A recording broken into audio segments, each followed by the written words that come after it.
नमस्कार, मी कृपा राजेंद्र सपकाळ बुलेटिन मध्ये आपलं स्वागत करते। बुलेटिनच्या सुरुवातीला एक महत्त्वाची अपडेट समोर येते। मुंढवा जमीन घोटाळा प्रकरणातील आरोपी निलंबित तहसीलदार सूर्यकांत येवलेचा अटकपूर्व जामीन पुणे सत्र न्यायालयाने फेटाळलेला आहे। त्यामुळे पुणे पोलीस येवलेला कधीही अटक करू शकतात। तर मोठी अपडेट आता समोर येते।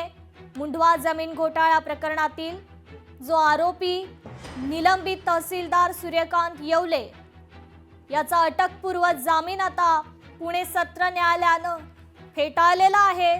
त्यामुळे आता येवलेला पुणे पोलिसांकडून कधीही अटक होऊ शकते।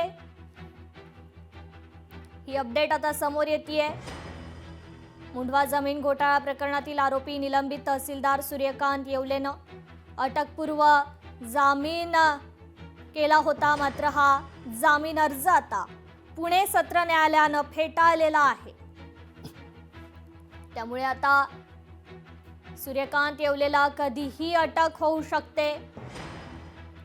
तर मोठी अपडेट आता समोर येते। मुंढवा जमीन घोटाळा प्रकरणातील तहसीलदार सूर्यकांत येवले यांना निलंबित करण्यात आलं। त्यानंतर त्यांनी अटकपूर्व जामीन अर्ज देखील पुणे सत्र न्यायालयात सादर केला होता, मात्र पुणे सत्र न्यायालयाने हा अटकपूर्व जामीन फेटाळलेला आहे। त्यामुळे आता सूर्यकांत येवलेला कधीही अटक होण्याची शक्यता आहे।